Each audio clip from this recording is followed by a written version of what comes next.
Assalamualaikum warahmatullahi wabarakatuh. Welcome back my YouTube channel Poppy Amalia. Guys, hari ini saya bertemu dengan seseorang yang menurut saya itu sangat amat menginspirasi, dan saya melakukan perjalanan spiritual.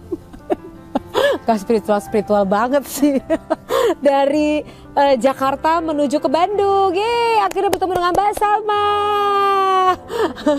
Apa kabar, Mbak? Alhamdulillah baik. Oke, nah ini Mbak Salma. Kok spiritual? Kenapa? Karena sepanjang perjalanan tuh saya tuh merenungin banget loh betapa dahsyatnya ya. Maksudnya pada saat mukjizat itu ada, itu Allah bekerja dengan sangat luar biasa. Bener gak sih? Bener banget. Bener ya.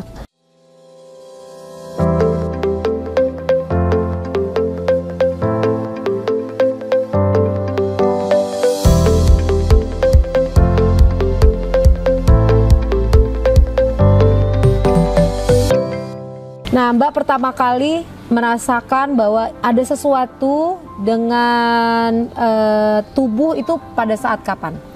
Jadi waktu itu kejadiannya 2014, pas masih kelas 2 SMA. Awalnya yang kerasanya sebenarnya sakit tengkuk aja, kayak salah tidur gitu.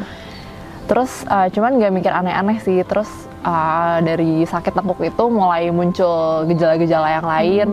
Kayak misalnya sempat demam juga, dan itu sempat didiagnosa tipes juga gitu. Cuman kita nggak mikir kemana-mana sih pas itu, kayak oh ya udah tipes gitu. Cuman setelah tipes itu pas masuk sekolah lagi makin lama kayak makin drop gitu badannya. Kayak aku nulis makin lama, terus kayak ngedenger guru tuh kayak susah gitu. Kayak aku nggak kedengeran ya, dan beberapa orang bilang kayak aku kalau ngomong tuh kayak nggak nyambung gitu, kayak nggak sadar aja kayak. Tapi gitu itu sampai itu karena infeksi ya, jadi sampai ada demamnya juga gitu ya? ya? Jadi si selaput otaknya kan meradang ya, jadi karena ada bakteri itu katanya, si bakterinya tuh naik ke otak gitu. Itu penyebabnya apa sih sebenarnya meningitis? Apakah karena virus yang kan kita tahu kalau berangkat ke Mekah gitu kan pasti ada tes suntik meningitis? Apa dari situ bukan? Karena dari kayak COVID gitu, semacam gitu? Kalau meningitis yang aku alamin sih dari bakteri ya Mbak. Jadi awalnya itu dari TB. Jadi TB, nah gitu. TB itu kan kayak ada beberapa macamnya gitu ya. Nah TB yang aku alamin tuh dia yang TB yang gejalanya tidak terlihat gitu. Jadi kan kalau TB itu TB paru, nah itu si bakterinya tuh keburu naik ke otak gitu, karena si gejalanya tuh nggak kelihatan. Jadi kalau gitu, ada orang yang kena TB itu dia tidak ditanganin karena nggak berasa, itu bisa naik ke otak? Mungkin bisa jadi ya. Jadi si bakterinya udah keburu ke otak, dan baru kedeteksinya tuh ketika udah meradang gitu di selaput itu otak. kan karena udah masuk kena ke otak, itu dirasakannya apa? Sakit kah selain ke tadi kan sakitnya kan ke otak ya, kayak salah bantal yang gitu-gitu kan. Nah terus lama-lama seperti apa? Jadi pas akhir tahun 2013 tuh sempat ikutan, jadi aku dulu ikut 2 organisasi pas SMA, ada OSIS sama ROHIS dulu tuh. Nah pas akhir tahun tuh sempat ikut kayak jalan-jalan gitu sama ROHIS. Nah pulangnya itu tuh aku langsung demam malamnya. Dan pas itu mikirnya kayak tipes aja, karena gejalanya benar-benar kayak orang tipes aja gitu, demam terus. Dan didiagnosanya juga tipes gitu dibilangnya. Cuman setelah itu sembuh, terus Januari masuk sekolah lagi. Nah dari situ mulai drop kerasanya. Nah dari situ mulai kayak ini kenapa kok sakit nggak sembuh-sembuh gitu kali ya. Dan untuk sakitnya apa? Apakah mulai bertambah lagi sakit dari yang nggak enak di badan? lebih ke jadi lamban itu loh Mbak, kayak aku nulis lama, aku ngedenger guru ngejelasin aku nggak kedengeran gitu. Terus kayak jalan aku jadi lamban. Terus pernah suatu hari kan kalau misalnya pulang sekolah suka dijemput sama bapak ya, naik motor gitu. Aku ke kantor bapak gitu sorenya. Jadi tuh pas mau naik motor tuh kayak aku tuh bingung, ini aku kalau naik motor tuh kaki mana dulu ya gitu. Padahal kayak aku kiri dulu apa kanan dulu sih harusnya gitu. Dan teman-teman kira tuh itu bercanda gitu. Mereka kira tuh itu ngelucu. Padahal aku beneran bingung saat itu. Dan itu ngomong sama temen gitu? Iya kayak kaki mana dulu sih kayak gitu loh kayak. Nah dikira mereka seperti tuh ngelucu ya? gitu. Cuman aku tuh bener-bener ngeblank gitu pas itu. Tapi nggak sakit?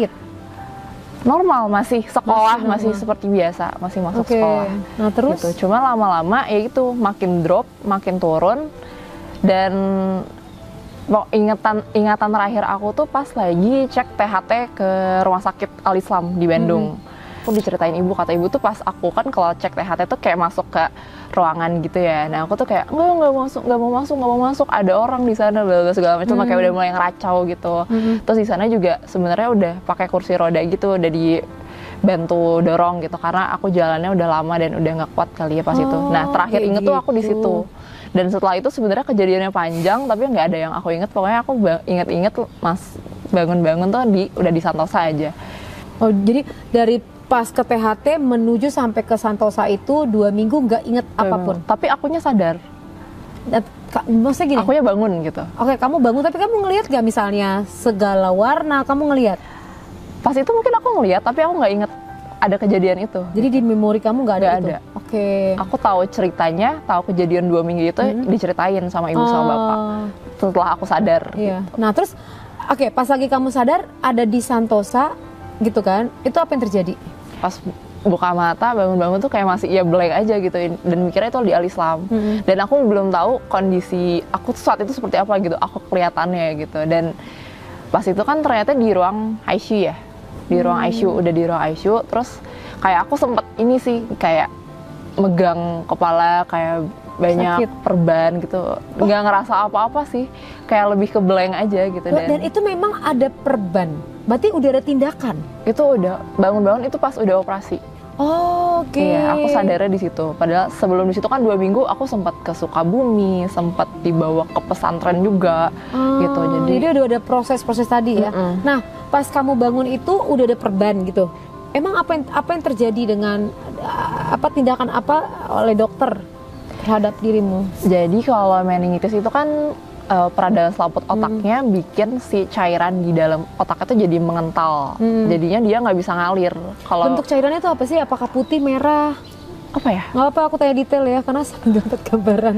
Ya mungkin kalau di orang biasa di otak itu ada cairan dan itu cairannya ngalir seperti biasa gitu, mungkin bersirkulasi di dalam tubuh gitu ya. Nah kalau aku tuh mandek gitu karena jadi mengental karena ada bakterinya. Nah gitu. pada saat mengental proses bekerjanya otak terhambat.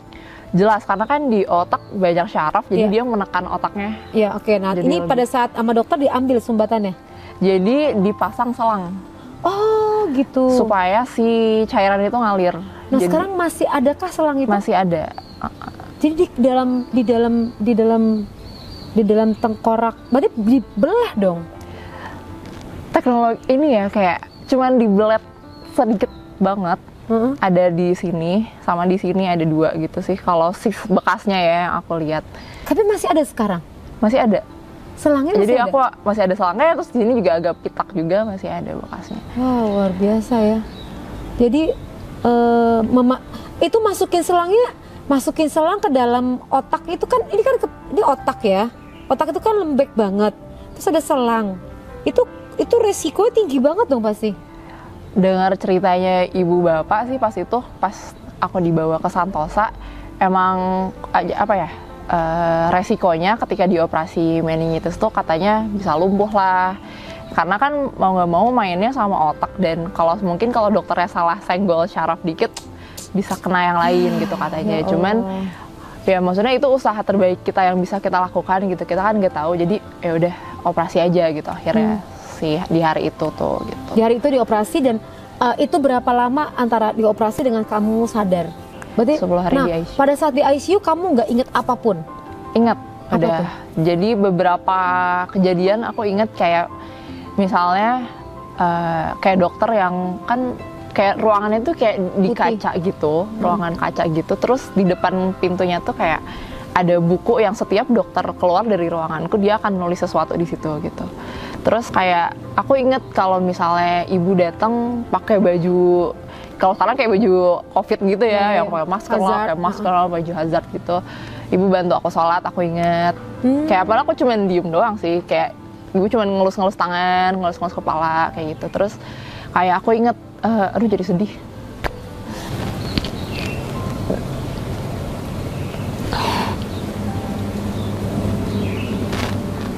Tia, tisu.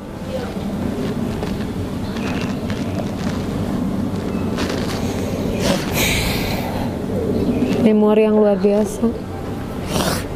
Kayak aku inget teman-temanku tuh pada datang gitu, pada ada ngeliatin di kaca gitu. Aku ingat beberapa kejadian di ICU itu sih. Cuman ya emang nggak banyak, cuman beberapa momen aku inget di situ. Kenapa gitu. kamu sedih pada saat mengingat teman-teman kamu hanya sebatas di kaca? Karena mungkin apa ya? Sedih aja sih kalau inget momen itu tuh kayak momen berjuang. Kamu sedih karena itu adalah momen berjuangnya siapa? Semuanya. Aku, ibu bapak, bahkan teman-temanku juga merasa gitu. Kamu merasa berjuangnya itu seperti apa? Bentuk kamu berjuangnya? Mungkin yang lebih banyak berjuang, yang lebih banyak kuat ibu sama bapak sih, bukan aku. Mungkin aku lebih banyak menerima dukungan dari ibu sama bapak. Cuma dari kamu teman-teman ada juga. ngerasa nggak kayak misalnya pada saat kamu dioperasi, kamu ada sempat mengucapkan kalimat atau kamu berpikir sesuatu bahwa kamu lagi fight, kamu ada rasa seperti itu nggak? Mungkin pas masih di ICU masih blank. Aku mungkin yang aku lakukan berjuang sembuhnya tuh pas udah masuk ke ruang rawat inap sih. Kayak di situ kan mulai kerasa sakitnya segala macam. Di situ ya. Kalau di ruang ICU masih, soalnya ingatannya sadar. masih dikit sih kalau memorinya yang di situ. Nah, kamu pada saat lagi operasi itu yang kamu sedihin itu terhadap ayah itu seperti apa? Mungkin karena pertama kepikiran juga dari waktu yang mereka korbanin gitu. Adikku di rumah 3. Terus kayak mau nggak mau ibu sama bapak harus ibu sama bapak harus gantian jagain aku gitu. Sedangkan kan jarak rumah sakitnya sama rumah tuh cukup jauh ya. Jadi pas itu tuh ganti-gantian pakai motor gitu. Jadi yang malamnya siapa, nanti gantiannya pagi siapa gitu. Karena harus jagain adik-adik di rumah juga gitu. Adik-adik kan masih sekolah semua juga, masih harus disiapin juga gitu. Kayak gitu. Terus kayak apa ya? Kalau ibu? Ya maksudnya ngelihat ibu sama bapak yang kuat tuh jadi bikin apa ya? Yang kayak ngerasa disayang banget aja. Kamu beruntung bisa ngerasain di situ orang tua betapa sayang sama kamu. Ya. Di momen itu ya, bahwa saat kamu pasrah, kamu nggak bisa ngelakuin apapun, mereka tetap ada. Dan ada teman-teman yang hadir di situ, itu support sistem kamu ya. Support parah banget. Nah oke. Itu setelah dioperasi sakit nggak? Karena kan itu otak yang ditambahkan. Pas setelah masuk ke ruang rawat mulai suka kerasa sakit. Bahkan si obatnya tuh kayak semacam morfin gitu. Wow. Si obat yang dikasihnya tuh. Jadi kalau misalnya kerasa sakit, kumat gitu lah ya, aku mengistilahkannya. Kalau misalnya lagi kumat, suka dikasih obat itu dan baru bisa tidur gitu. Itu 0 sampai 10 angkanya berapa? Kalau lagi sakit? 10. Dan itu berapa lama? Untuk di tingkat sakit itu berapa lama? Apakah 1 menit, 2 menit? Biasanya berapa lama ya? Mungkin kalau misalnya nggak minum obat itu mungkin agak lama ya. Sampai, jadi kalau misalnya pas masih di rumah sakit sih selalu dikasih obat itu kan. Karena obatnya emang diresepin dokter gitu. Jadi kalau habis minum obat itu mungkin 5 menit setelahnya aku mulai nggak sadar terus tidur aja. Dan itu abis itu udah enak kayak gitu. Tapi maksudnya sebelum sakit itu kamu sempat ngerasain arti sakit kan? Itu sakit sekali. Sakit banget. Bentuknya apa? Kamu sakit apa? Nangis apa seperti apa? Nangis pasti. Nangis terus ya pas itu terus emosinya jadi mulai nggak stabil juga gitu setelah sakit itu tuh. Jadi kayak aku marah-marah jadinya. Yang kamu lakukan apa yang terparah? Jadi kata bapak sama ibu, aku sempat lagi disuapin makan. Terus makanannya malah aku semburin gitu. Karena nggak sadar tadi kan? Karena sakit. Dan itu aku nggak inget ceritanya. Nggak ingat. Oke. Nah terus masih tergantungan dengan morfin tersebut nggak sampai sekarang? Pas keluar dari rumah sakit udah di stop karena waktu itu sempat mau beli gitu ya ke apotek, terus ternyata sama apoteknya ini secuil aja tuh nggak akan kita kasih bu katanya gitu. Karena itu sejenis morfin katanya. Iyalah, gitu kan. kalau misalnya jadi harus sama resep dokter segala macam. Dan pas dari situ akhirnya ya udah kalau lagi kerasa sakit, jadi kepalaku tuh suka dipijet gitu. Aku bilangnya kayak dipompa gitu. Jadi kan di sini tuh emang ada pompanya gitu ya, kayak per gitulah. Oh, Jadi gitu ya? jadi kayak ditekan di situ sampai ketiduran atau bahkan dipijet di ujung-ujung jari kaki sampai ketiduran, itu bisa lumayan meredakan rasa sakitnya sampai aku ketiduran aja walaupun cukup lama gitu. Nah, tapi kan untuk rasa berada di posisi angka 10 dan menahan tidak menggunakan morfin kan luar biasa. Terus apa yang kamu lakukan? Biasanya siapa yang mencet-mencet itu? Ibu sama bapak. Karena pas itu yang apa ya, nggak boleh, orang-orang tuh belum boleh kayak berinteraksi langsung sama aku gitu, kayak takut ketularan gitu loh.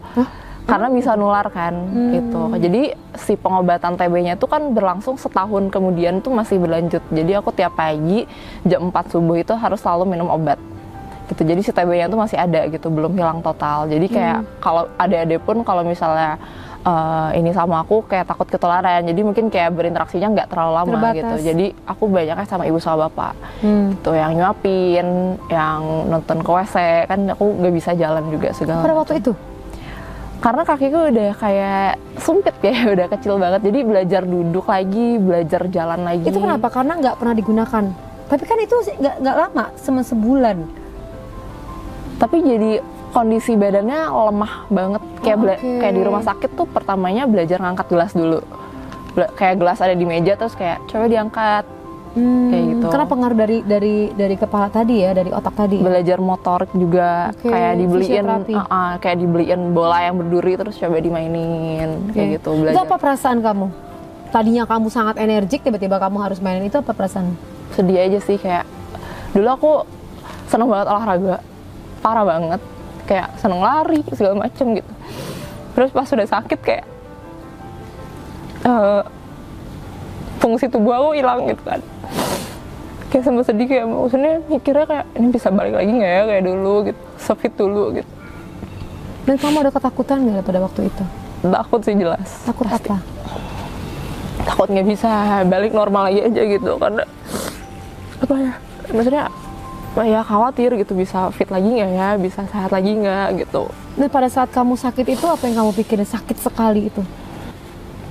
Jadi bapak tuh pernah bilang kayak pecahnya batu itu nggak ditentuin dari pukulan pertamanya doang atau pukulan terakhirnya doang gitu, tapi dari pukulan pertama sampai terakhir gitu. Kita nggak tahu di pukulan berapa si batu itu tuh bakal hancur gitu. Aku juga nggak tahu di usaha mana, di rasa sakit yang mana sih, atau nggak di obat keberapa si sakit ini bakal hilang gitu kan. Jadi ya maksudnya yang aku tangkep dari kata-katanya bapak itu kayak ya udah, yang penting kita berusaha dulu gitu, jalanin dulu, ada obat ya minum obatnya gitu. Terus kayak fisioterapi ya jalanin si terapinya gitu kan. Kadang waktu itu tuh suka males juga gitu ya, kayak belajar jalan tuh malesnya minta ampun gitu. Pasti. Kayak ya udah, maksudnya kayak aku nggak tahu, ibu bapak juga nggak tahu di usaha yang mana kita bakal apa ya, si sakitnya ini bakal sembuh gitu, di doanya siapa gitu. Jadi ya udah, semua orang berdoa, kita nggak tahu doa mana yang Allah kabulin gitu sih. Kayak kita nggak tahu di pukulan keberapanya itu. Jadi ya udah, kita pukul aja terus gitu. Quotes of the day banget. Dan itu yang masuk dalam pikiran kamu untuk kamu akhirnya bangkit. Sampai sekarang masih. Luar biasa ya. Berarti masuk apa ya, arahan dari nasihat dari papa ya manggilnya, bapak ya, itu masuk banget dalam pikiran kamu hingga membuat kamu berada di posisi saat ini ya. Kalau di rumah sakit ya maksudnya mereka selalu ngehibur aku gitu kan. Kayak itu bosen banget sebulan di rumah sakit cuman bisa tiduran doang, bahkan pemandangan bagus di kamar pun aku nggak bisa lihat itu gitu. Jadi ya aku banyak ngabisin waktu sama ibu sama bapak. Terus Justru kamu malah makin deket ya di situ ya. karena banyak cerita yang aku awalnya nggak tahu, terus jadi diceritain di situ gitu. Bahkan aku suka lagi kayak ceritain lagi apa kayak gitu misalnya. Itu malah membuat kamu terhibur ya di situ, karena ya tadi kan nggak bisa jenguk siapa-siapa, di situ momen terbaik kamu bahkan ya. Dijenguk bisa sih pas itu. Jadi yang nggak bisa dijenguk tuh adik-adik nggak bisa, cuman adikku yang paling gede aja gitu. Karena udah usia tertentu boleh ya. Kalau sama teman-teman mereka jenguk tiap hari. Oh ya. Jadi ada temanku namanya Wafa. Dia benar-benar teman aku banget dari kelas 10. Teman sebangku juga. kata bapak sama ibu tuh dia tiap hari ke situ gitu. Jadi dia selalu nganterin, misalnya ada gerombolan temanku yang mana yang mau datang, dia pasti nganterin gitu. Besoknya ada lagi gitu terus si bapak ini. Gitu, Kehilangan banget. Karena mungkin aku tiap hari sama dia, aku istirahat sama dia gitu. Sebangku dari kelas 10 tuh aku sekelas sama dia terus gitu, sampai kelas 2 itu tuh aku temen sebangkunya dia gitu. Kayak mungkin apa ya kayak teman gue mana nih gitu kan. Dia kehilangan, maka dia bela-bela datang ke rumah sakit. Untuk walaupun kamu nggak sadar, cuma sekedar melihat aja udah tenang mungkin dia ya. Pas di ruang rawat sih kerasa banget, maksudnya aku bisa ketemu sama mereka gitu, walaupun aku ya cuma bisa tiduran dan nggak ngapa-ngapain gitu. Bahkan pas di rumah sakit tuh, ini kan waktu itu aku 17 tahun ya di rumah sakit. Pas lagi dirawat itu, kalau orang kan biasanya sweet 17 lah, mereka misalnya dirayain lah ulang tahunnya, pakai baju bagus atau kumpul sama teman-teman gitu ya. Aku pas itu kayak ya di rumah sakit nih gitu kan, kayak mau ngapain. Cuman ternyata teman-temanku tuh bener-bener semuanya satu kelas, bahkan nggak satu kelas doang, itu sama kelas lain juga, semuanya tuh datang dan everyone tuh bawa hadiah gitu. Semua orang bawa hadiah, bahkan kayak kakak-kakak mentor itu semua tuh ada gitu datang.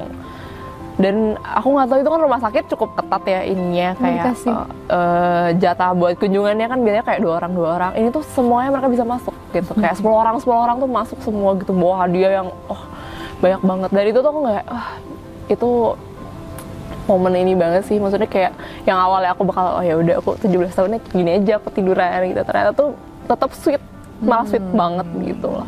Dapat momen dengan orang tua, dapat dengan teman-teman, kamu dapat semua yang kamu hilang, malah kamu dapat di situ ya. Iya, betul banget. Kayak ngerasa teman-temanku pada nungguin aku sembuh nih gitu loh. Jadi kamu dibutuhkan dan kamu diharapkan ada. Itu menyemangati kamu nggak? Banget. Oke. Nah, terus prosesnya itu kamu balik rumah, itu udah mulai sekolah lagi apa enggak? Aku 6 bulan di rumah, nggak sekolah. Gitu, karena pas itu, jadi pas disuruh pulang tuh, pas udah sebulan di rumah sakit, jadi kan kita pikir kalau pulang udah bisa jalan, udah bisa duduk lah at least gitu. Cuman ini tuh enggak, baru bisa duduk tuh cuman baru 2 menit, 3 menit gitu lah, belum bisa duduk lama gitu. Terus kayak ke WC juga kan masih belum bisa, jalan aja belum bisa gitu kan. Pas itu tuh masih, jadi dulu sempat dipasang kateter juga kan, karena nggak bisa kemana-mana, bener-bener di kasur doang gitu. Terus balik-balik ke rumah tuh dibilangin tuh kayak ya udah pulang aja ke rumah biar ketemu adik-adiknya, kata dokter tuh gitu. Jadi dokter bedahnya tuh kayak tentara gitu. Jadi kata dia asalnya tuh kita nyari rumah sakit buat pindah gitu, asalnya mau ke Hasan Sadikin gitu. Terus cuman kata dokternya daripada pindah udah mending pulang aja. Ini tinggal kayak tinggal recovery-nya aja, terus kayak belajar duduk, belajar jalan bisa di rumah. Yang penting mungkin apa ya, kayak kata dokternya tuh psikologis aku bakal lebih bagus di rumah daripada di rumah sakit gitu. Karena di rumah aku bisa ketemu adik-adik, terus suasananya kan rumah gitu ya, nggak rumah sakit gitu. Apa yang didapat pada saat sakit tersebut dan momen ini setelah sekarang lebih baik? Ada momen ya, kalau kita lihat nih, kita kok dikasih itu ya, gitu loh. Nah, apa yang bisa ambil hikmah dari peristiwa itu? Hikmahnya kalau sakit udah nggak bisa pakai obat itu. Ya. Terus maka dipencet-pencet tadi. Nah, pas yang mencet-pencet itu kan ibu sama bapak kerja kan? Bapak udah, jadi pas aku di rumah sakit bapak nggak kerja dulu sebulan ya Pak. Sebulan dinas-dinas keluar, bapak stop segala macam. Terus pas di rumah tuh biasanya bapak kan, itu kan rumahnya di Cibiru, bapak kerja di Bandung, di Bandung kota. Nah biasanya tuh bapak pulang pas istirahat, pas jam makan siang biasanya bapak pulang dulu ke rumah, dan itu jaraknya jauh banget dari rumah ke kantor tuh, jauh banget. Tapi bapak nyempetin pulang kayak apa ya, kayak ingin aku belajar jalan atau nggak aku berjemur kayak gitu. Aku tuh males banget gitu berjemur, kayak aduh panas gitu, ngapain gitu. Jadi pas itu ya bapak ini nemenin aku jemur. Atau bahkan cuman kayak mijitin kaki sampai aku ketiduran. Kayak gitu, bapak pulang dulu sih buat itu.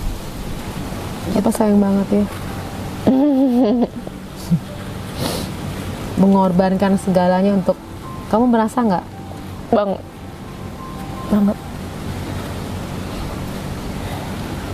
Dan pada saat kamu sakit dipencet-pencet kayak gitu, bapak juga mijitin? Bapak. Tapi kamu kan sakit, dipencet gitu sakit kan? Jadi enak. apa ya, jadi lebih apa ya, mungkin kan kayak ketekan banget gitu ya. Tapi kan kamu sakit dipegang juga kan? Enggak. Oh enggak? Enggak. Pas dikeluarin itu enggak sakit? Enggak ada rasa apa-apa. Enggak, si selangnya tuh bener-bener nggak berasa apa-apa. Cuman pas awal-awal aja dipasang selang, kayak aku ngerasa ada. Jadi kan selangnya nggak dari sini ke bawah ke perut. Ini sekarang ada? Ada. Jadi aku kalau di ronsen ada kayak pakai headset gitu, kayak panjang gitu selangnya. Gitu. Jadi pas momen-momen awal cuman kerasa kayak ada cairan dibuang aja ke perut, kayak panas perutku tuh rasanya. Oh gitu. Cuman kalau di kepalanya tuh nggak kerasa apa-apa. Cuman kalau sakit aja kayak kepalaku tuh kayak diremes, kayak digituin aja gitu rasanya. Terus? Nah kalau dipompa gitu tuh rasanya mendingan gitu. Jadi pas ditekan tuh nggak sakit? Nggak sakit. Jadi kayak ditekannya pelan-pelan gitu sih, kayak gitu. Itu tuh artinya ngebuang gitu ya? Ya mungkin kayak ngelancarin ininya kali ya, si selangnya gitu kali. Kalau kamu dekat sendiri nggak bisa? Bisa. Oh bisa. Cuman mungkin karena itu situ sambil nahan sakit di situ. Oh pada saat Jadi kumat itu. Itu biasanya kalau misalnya sakitnya itu kumat itu pas lagi kapan? Kapanpun itu munculnya. Oh jadi nggak ada sama sekali. Oh ini kalau A, kalau B nggak ada. Itu Nggak. anytime. Dan itu sekarang pun masih? Sekarang udah nggak, terakhir tuh pas SMA juga udah jarang ya. Jadi pas udah mulai masuk SMA, makanya udah bisa mulai masuk tuh. Kamu kan SMA kan kelas 2 mulainya? Iya. Jadi selama kelas 2 kan pokoknya masuk-masuk udah ujian kenaikan kelas aja. Berarti selama kamu SMA kelas 3 mungkin? Iya. Pas SMA kelas 3, tapi itu udah mulai masuk. Jadi masuk-masuk tuh kan UKK kelas 2 tuh ya.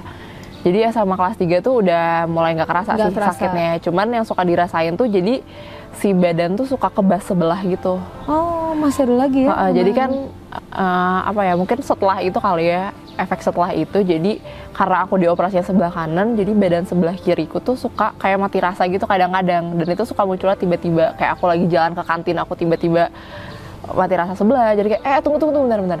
Badan gue kaku. Oke, terus makin kemari makin membaik. Makin sekarang sebenarnya efeknya masih ada kalau buat sakit kepalanya, cuman nggak parah. Jadi kayak kalau aku kecapean, kalau misalnya banyak pikiran atau apa, kerasa sakit kepalanya gitu. Tapi nggak yang sakit gitu, kayak aku bisa nanganin ini sendiri, aku tinggal tidur aja gitu. Nah, tapi kamu kemarin juara 2 lari. Suatu Itu bagaimana jalan ceritanya dari yang kamu bener-bener nggak bisa bangun hingga kamu juara 2 lari maraton, guys. Congratulations. Itu how ceritanya, bagaimana jalan prosesnya? Apa ya, mungkin karena dulu aku seneng banget olahraga, nggak cuma lari aja sebenarnya, kayak aku seneng badminton, basket segala macam, aku suka gitu. Cuman lari itu kenapa aku seneng lari, karena dulu tuh pas sekolah kan suka ada gitu ya, kalau misalnya pelajaran olahraga terus kayak dilombain gitu larinya gitu. Nah kalau untuk cewek aku selalu pertama gitu. Dan aku tuh kayak wah ini aku kayak pertahanin itu nih, aku seneng banget olahraga, aku seneng banget lari karena aku juara di situ gitu. Ya mungkin kalau sama cowok-cowok aku masih kalah gitu, tapi kalau buat cewek udah deh nggak usah ditandingin lah gitu kan. Cuman pas sakit sempet kayak wah gila, ada nggak bisa lari nih, jalannya juga nggak bisa gitu. Jalan aja nggak bisa, gimana gue mau balik lari gitu saat itu. Terus kayak sekarang ketika badan aku udah kerasa fit lagi, kayak aku harus ambil lagi sih itu gitu. Jadi dalam pikiran itu sekedar pembuktian untuk kehilangan momen pada saat sakit itu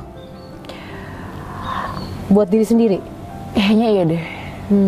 Kayak aku harus bisa balik lagi kayak dulu sih. Nah, gitu. jadi pembuktian kamu buat diri kamu sendiri bahwa kamu you gonna be okay dengan cara kamu lari saat ini dan memenangkan pertandingan itu, gitu.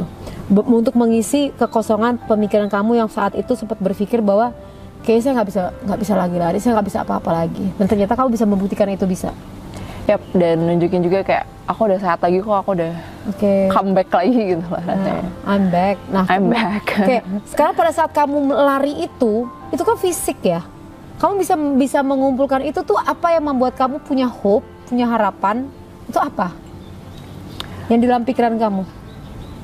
Mungkin kalau dari lari, karena aku seneng lari, terus kayak apa ya? Ya pas itu kayak pengen jadi yang terbaik versi aku aja gitu. Kayak aku dulu bisa baik, terbaik di lari gitu, sekarang juga aku bisa gitu. Keren. Kayak gitu. Terbaik versi dirinya. Wih, keren. Nah, hikmah apa yang kamu dapetin sebuah proses perjalanan yang luar biasa yang gak semua orang berada di poin ini? Hikmah apa dari semua peristiwa kalau kamu bisa ngeliat ke belakang nih? Kalau sakit udah nggak bisa pakai obat itu. Ya. Terus Maka dipencet-pencet tadi. Nah, sebenarnya dari sakit ini tuh pertama bersyukur. Kenapa bersyukurnya? Karena di momen sakit itu justru aku banyak momen yang kalau misalnya aku sehat mungkin nggak aku dapetin. Misal ya kayak aku banyak ngobrol sama ibu bapak kayak gitu-gitu. Aku punya quality time sama mereka gitu kan. Atau enggak bahkan teman-temanku gitu ya. Biasanya kan kalau misalnya ulang tahun ya udah kayak teman-teman segeng. Nah itu bener-bener sekelas gitu. Kayak aku ngerasain bener-bener sayangnya mereka gitu. Bahkan kayak mereka nyampe ngadain pengajian di lorong rumah sakit kayak gitu-gitu tuh kayak momen ini nggak bakal aku dapetin gitu kalau misalnya pas itu aku nggak sakit mungkin ya gitu. Terus kayak momen buat bangkitnya lagi gitu, semangatnya lagi, dan jadi teguran juga buat aku kayak ya aktivitas tinggi boleh, banyak beraktivitas boleh, lo aktif boleh gitu, tapi ya jangan sampai ya lo lupa sama hak badannya sendiri gitu. untuk kayak istirahat. untuk istirahat gitu, kayak tetap sayangi badanmu gitu loh, tetap jaga makan segala macam. Mencintai dirimu sendiri, itu lebih tepat ya. Iya. Oke. Apa yang didapat pada saat sakit tersebut dan momen ini setelah sekarang lebih baik? Ada momen ya, kalau kita lihat nih, kita kok dikasih itu ya, gitu loh. Nah, apa yang bisa ambil hikmah dari peristiwa itu? Hikmahnya selalu ada harapan kalau misalnya kita emang mau berusaha. Tuh, jadi kayak Allah pasti selalu lihat usaha kita. Yang penting lakuin yang terbaik yang saat itu bisa kita lakukan gitu. Jadi tetap ada harapan ya. Iya, selalu ada harapan. Pada saat kita percaya, Yap, betul. kan? Jadi pada saat kamu mempercayai bahwa harapan itu ada, maka jalannya terbuka di situ. Dan tadi ya mungkin ya, kamu itu bagus tuh quotes-nya. Kamu nggak tahu momen di kapan, di pukulan keberapa, ya kan? Bahwa itu adalah merupakan usaha kamu yang akhirnya Allah lihat ya. Jadi tetap semangat sekarang, tetap punya harapan. Nah, ke depan kamu pengen apa? Cita-citanya? Beberapa tujuan udah tercapai sebenarnya. Kayak dulu kan pas sakit kayak ini bisa lulus SMA aja udah amazing gitu, kayak maksudnya ketinggalan 1 semester itu ya ini ngejarnya gimana gitu. Kayak bisa kuliah itu harapan pertama buat aku. Biasa, ya? Bisa lulus kuliah tepat waktu juga, kemudian sekarang bisa kerja juga. Dan maksudnya bisa sehat lagi, bisa aktivitas lagi, bisa olahraga kemana-mana lagi biasa. Itu. Dan harapan berikutnya mungkin punya keluarga kali ya. Biar bisa, dan apa ya, mungkin itu kayaknya tujuan selanjutnya deh gitu. Oh, the next ya, the next. Apa namanya, fase tahapan berikutnya ya. Gitu. Bisa lolos sama bapak? Amin. Loh, persyaratannya banyak banget itu pasti ya. Persyaratannya ini yang bisa memendangkan hati bapak tuh luar biasa, karena the guardian angelnya itu adalah bapak ya, yang pasti akan memprotek. Wah, oke, calonnya Mbak Salma siap-siap ya, akan berkompetisi dengan bapak. Tapi harus bisa menaklukkan hatinya, nggak cuma Mbak Salma aja, tapi menaklukkan hati bapak. Ini penting banget ya. Oke, terima kasih Mbak Salma. Aku udah ngeliat wajah kamu tadinya mengingat peristiwa itu sedih banget ya. Terus aku udah ngeliat wajah kamu dengan bahagia. Dan moga-moga cerita ini bisa menginspirasi orang banyak untuk tidak menyerah dengan keadaan. Ya. Karena kisah perjalanan kamu nih mirip banget sama almarhum Olga, dan kamu masih ada di sebelah kita masih bisa ngeliat videonya juga. Berarti Allah ada pesan-pesan khusus nih yang mungkin kamu harus sampaikan ke orang banyak, ya nggak sih? Apalagi kamu ngambilnya psikologi juga. Wah, bisa menjadi inspirator nanti. Amin. Ya Rabbal Alamin. Sukses terus ya. Terima kasih. Oke. Nah guys, silakan kasih komen di bawah ini, dan ini moga-moga kalau ada teman kamu yang sakit atau misalnya yang hilang harapan, kamu langsung kasih aja video ini. Semoga berguna untuk kalian semua. Oke? Wassalamualaikum warahmatullahi wabarakatuh. Bye bye. Setiap 2-3 hari sekali saya mesti isi deposit untuk biaya perawatan anak saya selama sebulan di situ tuh. ATM saya sudah kosong, tapi saya harus isi deposit antara 5-10 juta tiap 2-3 hari sekali. Saya sudah pinjam juga, tapi nggak mungkin lah saya terus-terusan pinjam. Akhirnya ya sudahlah, Bismillah, saya berdoa pada Allah. Saya nggak tahu dari mana lagi, tapi saya berikhtiar. Tapi kemudian saya sengaja agak memutar jalannya. Saya baca sebisa saya, doa-doa, hafalan sebisa saya. Dan ketika saya masukkan kartu ATM tersebut, ada sesuai jumlahnya dengan yang saya butuhkan saat itu. Masya Allah.